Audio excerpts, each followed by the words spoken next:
If you've got an apartment like this, the city of New York says it's illegal to rent. City officials are now enforcing a rule cracking down on short-term rentals. Airbnbs have raised rents in New York since they've taken all that inventory off the normal rental market. It's crazy expensive. Overpriced. It's high. The average New York City renter must earn about $134,000 a year.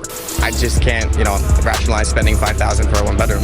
About a third of renters out there are spending more than 50% of income just on rent. Some say it's going to be 10,000, maybe over 20,000 listings that disappear after today.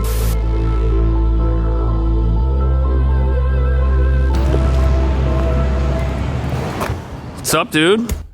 I'm not allowed to show you this part. This is the host of an apartment that is now illegal to operate as a short-term rental. And after filming everything, the host was like, I don't know if I want this on the internet. So we can't look at their apartment, but since there's thousands of apartments that are now empty because they can't be used short-term anymore and the hosts are vacating, I was able to find another. You cannot rent out your entire apartment for less than 30 days, and hosts can only offer short-term rentals if they remain with their guests in the apartment. Hosts face fines of up to $5,000 per violation. $5,000 per violation. That's insane. I definitely wouldn't risk a $5,000 fine for anything. And according to Wired, there are 40,000 potential Airbnbs in New York. And remember, this is only one short-term rental website. There are others. Plus, there are people who don't use a website, they just do direct bookings. You have to be present if you're renting out your apartment. You can't just rent out a whole apartment and not be there. It's estimated that about 22,000 of the 40,000 units are being used as short-term. And now that this law is passed, that's illegal. Unless the host is able to reside in the unit with the guest while they stay there. One of the main reasons that this ban has been enacted is because New York is in a housing crisis right now. And every month, more and more individuals come to New York seeking asylum. And the need for housing in New York has never been greater. But opponents of the plan say that this ban takes away one of the most interesting things you can do when you come to New York City. Most people's only option is to come here and stay in a hotel. But if that doesn't fit your needs, like let's say you're a family and you want to stay near a museum, you had the ability to do that, to get like a 3-bedroom apartment or something. Also, if you're a young person and you want to come to a fun downtown neighborhood and live across the street from some club you read on the internet, you can do that too and live in a tiny little box apartment. And this ban, it doesn't even stop at apartments. It also extends to things like this really awesome houseboat that I toured. Yes, this was being used as a short-term rental. The owner can't live there with you, and now it's illegal. And it's a boat, it's not even an apartment. The owner told me he's gonna have to sail it to a place where using it the way he wants is no longer illegal.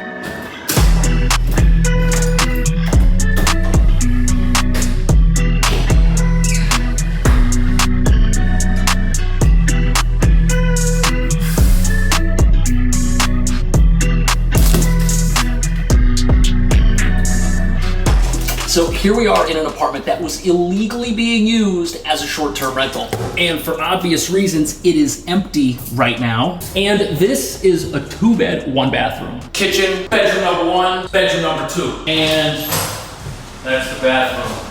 This was set up as 2 guest suites that could be rented at the same time or individually, and this area. It's got kind of an interesting layout, but there was a big L-shaped couch right over here. And there was a table kind of in the center of the room here that didn't block the doors. And once you hear how this unit was being used, you're gonna be happy that it was empty. This was part of someone's Airbnb empire. It was one of many rentals that they had in this part of town. All of them short-term, and they were all being rented secretly without the landlord's knowledge. This apartment's landlord eventually found out, which is why this place is currently empty. But the place that we were going to see, that was actually owned by a single person, and it was their source of income. So they're out of a job right now, and the person that was using this as a bootleg hotel room, they're out of a job too. All right. Trisha is a super host on Airbnb. Guests love her ground floor apartment with a spacious kitchen.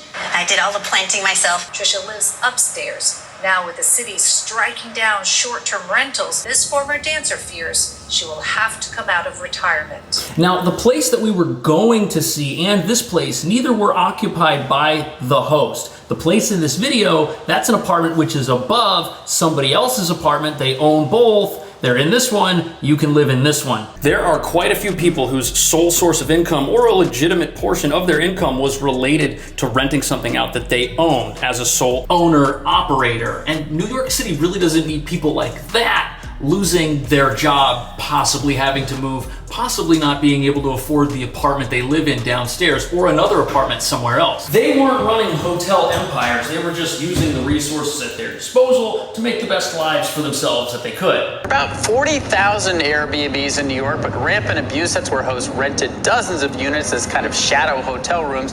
That led to a lot of neighbor and building complaints. So shadow hotel rooms, that's one of the key aspects of this. These short-term rentals compete with hotel rooms. Now on the Airbnb app, you see a lot of hotel rooms like this one at the Freehold Hotel. Here's something even cheaper. It's a boutique hotel. It's a hotel app now. In 2022, short-term rentals made the Airbnb company $85 million. And again, that's just one company. That's definitely a lot of money. And now that these places are unavailable to be used on a short-term basis, if you do come to New York, your option isn't gonna be something on a nice street like this, next to your favorite cafe. No, you're gonna have to hunt down a Motel 6. Now, it might sound like I'm complaining about this, but as a realtor here in New York, I benefit greatly from this legislation passing because I don't do short-term rentals, I do long-term rentals. The more apartments there are and little buildings like this for me to rent out, the better it is. More inventory means more transactions, which means more revenue. So I should be in favor of this. But it doesn't seem fair for someone to lose their small business while hotels owned by big companies benefit immediately and can potentially raise their prices.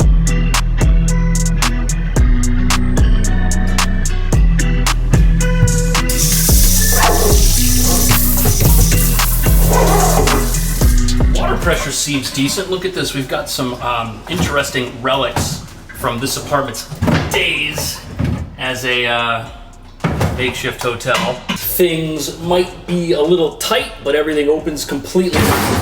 Look at that. Even got a little ice cream scoop. This is so much better than an actual hotel room because you've got this kitchen. Starting today, short-term rental hosts in New York, they're gonna have to register with the city and they have to comply with a new law that states you cannot rent out your entire apartment for less than 30 days. The shade works. The reason this is empty is because the person that was renting it out didn't reside in the unit. Remember, they had a little empire of these things all around town, and if you don't reside in the unit, it's now not allowed anymore. Unless, of course, you're willing to claim one of these rooms for yourself. For example, if this is a guest room, but this right here is your primary residence, that's still legal for you to rent out, but then the place doesn't make as much money as it made before because you lost half of your earnings potential. And the interesting thing about this new rule is that if you've got several of these that you're trying to lease out short term, you can't possibly live in all of them at the exact same time. The person who we were going to meet, they were going to live in their unit. They were actually taking one of the bedrooms for themselves and they were gonna still rent it out so that they could still earn a living. But the woman who owns the separate apartment, she's in a tough spot because she already lives in an apartment. This one's just directly attached and now it can't be used for that purpose. She could still rent it out to a long-term tenant in some capacity, but then the question is, do those rent payments cover the mortgage and anything she needs to pay for that place on a monthly basis? They might not. Rents have been at record highs in Manhattan, and there's some concern people are buying up properties just to rent them out for Airbnb. They're sitting vacant 80 to 90% of the time. Now, if you haven't heard, rents right now in Manhattan, New York City, $5,600 a month. That is an all-time record. And proponents of this new law think that because short-term rentals can't be used as long-term rentals, it's driving up the cost for living in New York City because the overall supply of stuff you could rent on a long-term basis is now smaller. Short-term rentals can bring noise, trash, and danger, and they can price local residents out of their own neighborhoods. And let's say you live in an apartment building, and most of the people that live in the building with you are long-term rentals. If, let's say, one particular apartment is a short-term rental, the people living there might treat it differently than all of your neighbors. That could potentially impact your quality of life.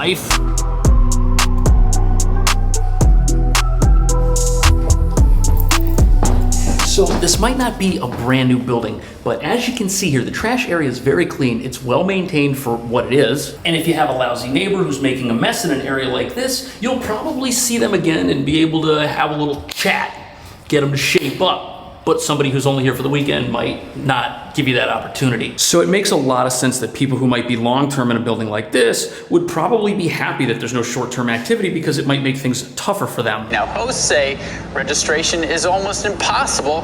Many have waited months for approval. Thousands of Airbnb listings have already started disappearing from the website. Okay, so in order to legally rent your apartment short-term, it has to be registered with the city of New York. You have to apply, you have to get approved, and you have to have a valid registration number. But out of the 3,000 roughly applications that have been submitted, only 250 or so have been approved. You've got an 8% chance of having a legal short-term rental now. Maybe even less, because I'm sure that people are waiting to apply and figure out what they're gonna do. It might even take months to find out if you can go back to running your little business. And in the meantime, Airbnb is canceling reservations for places that don't have that registration number. Prior to this law going into effect, you had 40,000 total units that could have been listed on Airbnb. 20,000 roughly were being used as short-term rentals. And it's estimated that only about 9,500 of those will ever get registered and ever be legal once this all eventually gets sorted out. And small-time hosts with just a listing or two on a short-term rental platform, it's gonna hurt them the most.